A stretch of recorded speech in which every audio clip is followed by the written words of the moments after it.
오늘 우리가 함께 통독하게 되실 마태복음 24장과 25장의 내용은 이러합니다. 성전에서 사람들을 가르치시며 자신을 대적하는 무리를 책망하셨던 예수님은 성전에서 나가실 때 제자들에게 성전을 보이시며 돌 하나도 돌 위에 남지 않고 다 무너뜨려지리라고 말씀하십니다. 이렇게 말씀하신 까닭은 예루살렘의 만연해 있는 죄악 때문이었습니다. 예루살렘 성전이라 할지라도 그곳이 하나님의 뜻에서 멀어진다면 하나님의 심판 대상이 될 것을 말씀하시는 것입니다. 예수님께서 감람산 위에 앉으셨을 때 제자들이 주의 임하심과 세상 끝에는 무슨 징조가 있느냐고 묻습니다.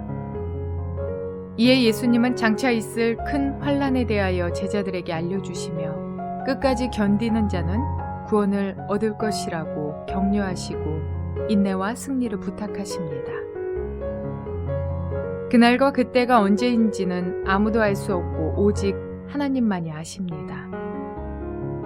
그러나 그날은 반드시 올 것이며 두 사람이 함께 있어도 한 사람은 데려가고 한 사람은 버려둠을 당할 것입니다. 이 같은 날이 언제일지 알 수 없기에 예수님은 제자들에게 깨어있으라고 당부하십니다. 그리고 재림을 기다리는 성도의 삶이 어떠해야 하는지 비유를 통해 말씀하십니다. 주인을 기다리는 종의 비유, 신랑을 맞으러 나간 10처녀의 비유, 그리고 달란트를 맡은 종의 비유가 그것입니다.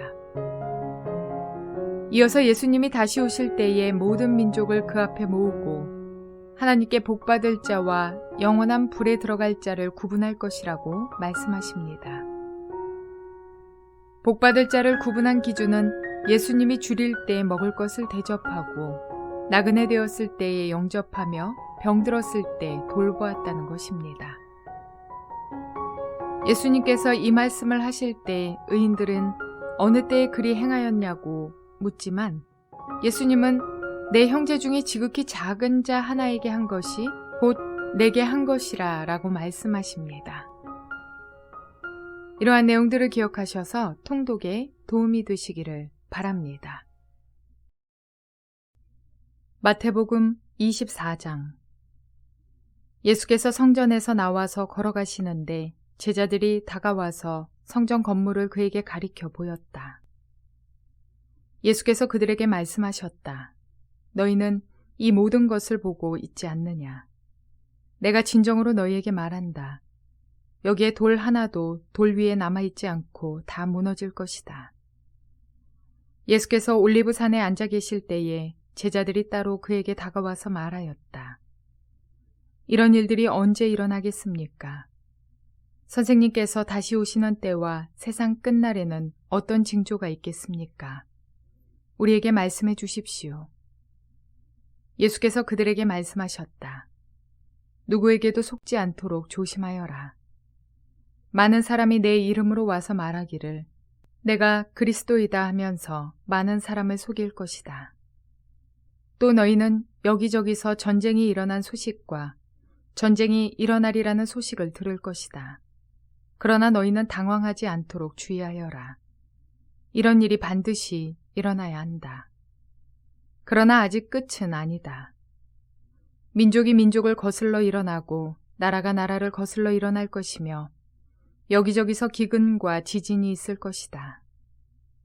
그러나 이런 모든 일은 진통의 시작이다. 그때의 사람들이 너희를 환난에 넘겨줄 것이며 너희를 죽일 것이다. 또 너희는 내 이름 때문에 모든 민족에게 미움을 받을 것이다. 또 많은 사람이 걸려서 넘어질 것이요 서로 넘겨주고 서로 미워할 것이다. 또 거짓 예언자들이 많이 일어나서 많은 사람을 홀릴 것이다. 그리고 불법이 성하여 많은 사람의 사랑이 식을 것이다. 그러나 끝까지 견디는 사람은 구원을 얻을 것이다. 이 하늘나라의 복음이 온 세상에 전파되어서 모든 민족에게 증언될 것이다. 그때에야 끝이 올 것이다. 그러므로 너희는 예언자 다니엘이 말한 바 황폐하게 하는 가증스러운 물건이 거룩한 곳에 서 있는 것을 보거든 읽는 사람은 깨달아라. 그때에 유대에 있는 사람들은 산으로 도망하여라. 지붕 위에 있는 사람은 제 집 안에 있는 물건을 꺼내려고 내려오지 말아라. 밭에 있는 사람은 제 겉옷을 가지러 뒤로 돌아서지 말아라. 그날에는 아이를 뵌 여자들과 젖먹이를 가진 여자들은 불행하다. 너희가 도망하는 일이 겨울이나 안식일에 일어나지 않도록 기도하여라. 그때에 큰 환란이 닥칠 것인데 그런 환란은 세상 처음부터 이제까지 없었으며 앞으로도 없을 것이다.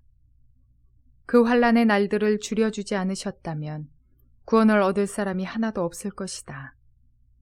그러나 선택받은 사람들을 위하여 하나님께서 그 날들을 줄여주실 것이다. 그때에 누가 너희에게 말하기를 보시오 그리스도가 여기 계시오 혹은 아니 여기 계시오 하더라도 믿지 말아라. 거짓 그리스도들과 거짓 예언자들이 일어나서 큰 표징과 기적을 일으키면서 할 수만 있으면 선택받은 사람들까지도 홀릴 것이다. 보아라, 내가 너희에게 미리 말하여 둔다. 그러므로 그들이 너희에게 보아라, 그리스도가 광야에 계신다 하고 말하더라도 너희는 나가지 말고 그리스도가 골방에 계신다 하더라도 너희는 믿지 말아라. 번개가 동쪽에서 나서 서쪽에까지 번쩍이듯이 인자가 오는 것도 그러할 것이다. 주검이 있는 곳에는 독수리가 모여들 것이다. 그 환란의 날들이 지난 뒤에 곧 해는 어두워지고 달은 그 빛을 잃고 별들은 하늘에서 떨어지고 하늘의 세력들은 흔들릴 것이다.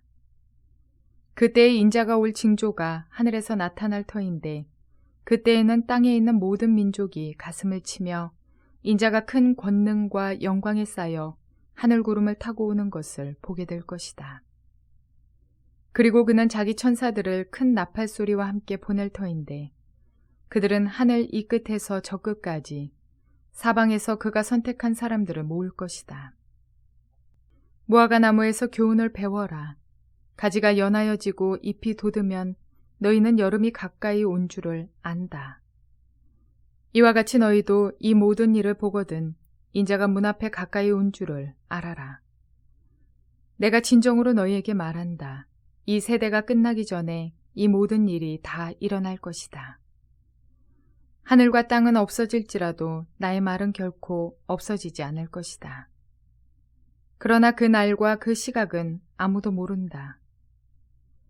하늘의 천사들도 모르고 아들도 모르고 오직 아버지만이 아신다. 노아의 때와 같이 이 인자가 올 때에도 그러할 것이다. 홍수 이전 시대에 노아가 방주에 들어가는 날까지 사람들은 먹고 마시고 장가가고 시집가며 지냈다. 홍수가 나서 그들을 모두 휩쓸어 가기까지 그들은 아무것도 알지 못하였다. 인자가 올 때에도 그러할 것이다. 그때에 두 사람이 밭에 있을 터이나 하나는 데려가고 하나는 버려둘 것이다.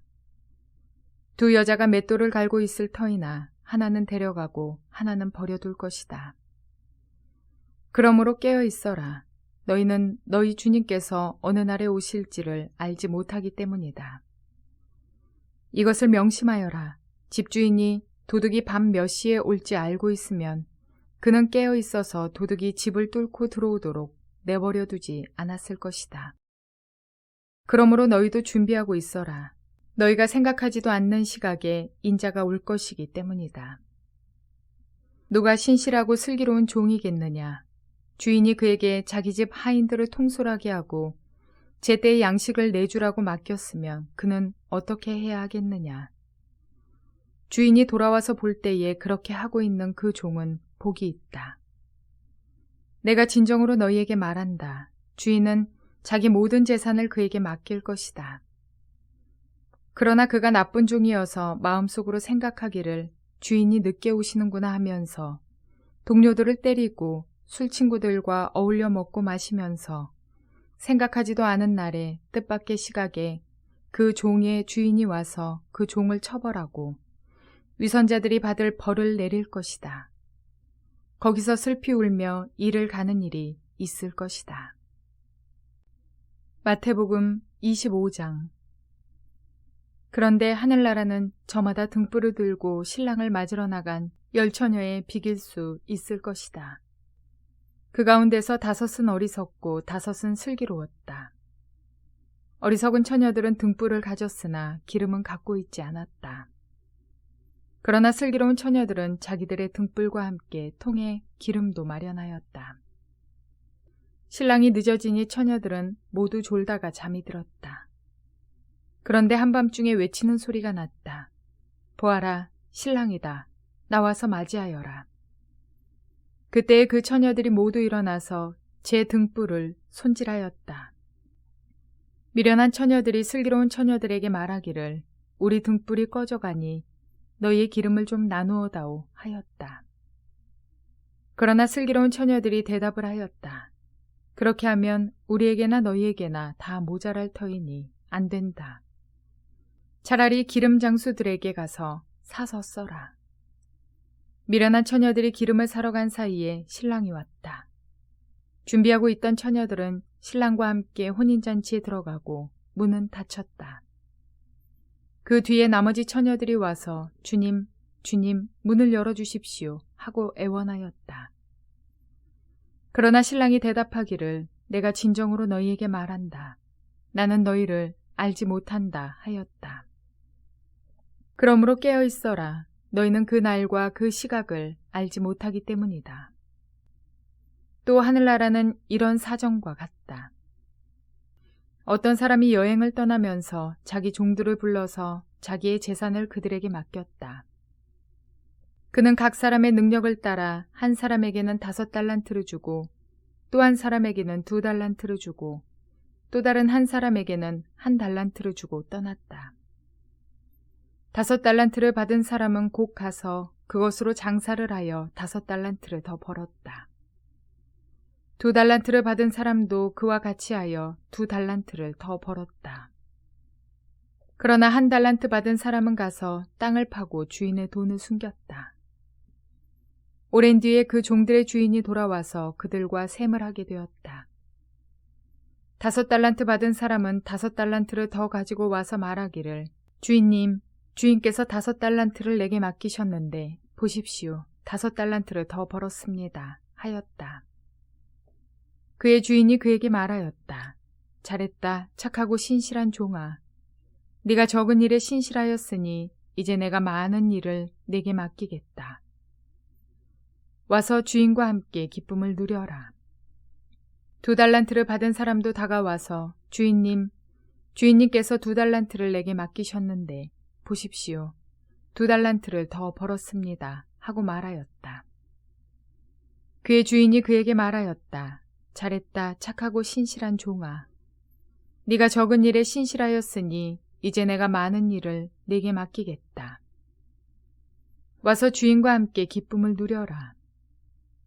그러나 1달란트를 받은 사람은 다가와서 말하였다. 주인님, 나는 주인이 굳은 분이시라.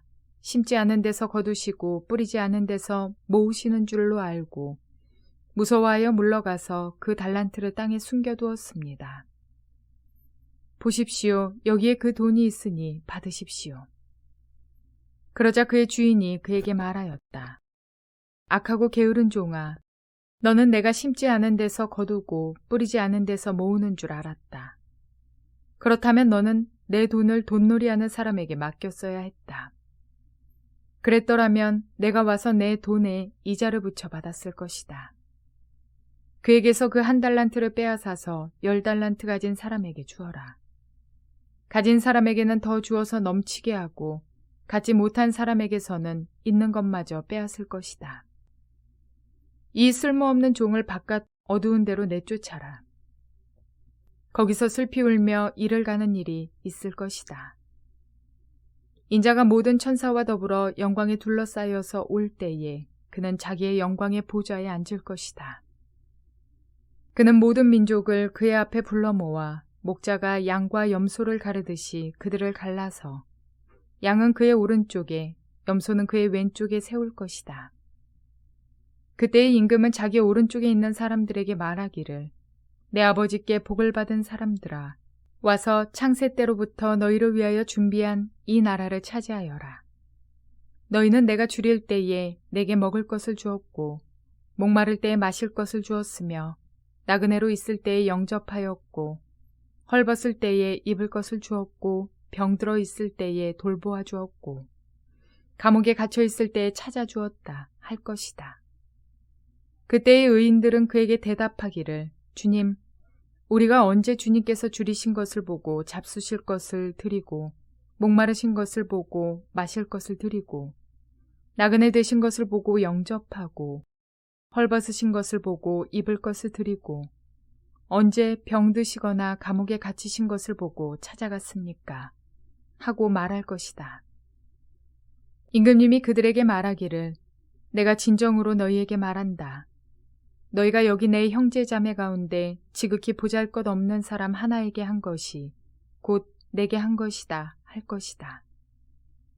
그때의 임금은 왼쪽에 있는 사람들에게도 말할 것이다. 저주받은 자들아, 내게서 떠나서 악마와 그 졸개들을 가두려고 준비한 영원한 불 속으로 들어가라. 너희는 내가 줄일 때에 내게 먹을 것을 주지 않았고 목마를 때에 마실 것을 주지 않았고 나그네로 있을 때에 영접하지 않았고 헐벗을 때에 입을 것을 주지 않았고 병들어 있을 때나 감옥에 갇혀 있을 때에 찾아주지 않았다.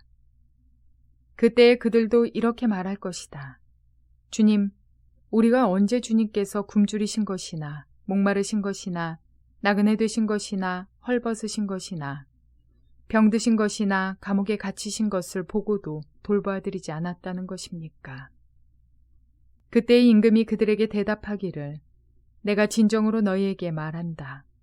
여기 이 사람들 가운데서 지극히 보잘것없는 사람 하나에게 하지 않은 것이 곧 내게 하지 않은 것이다 하고 말할 것이다.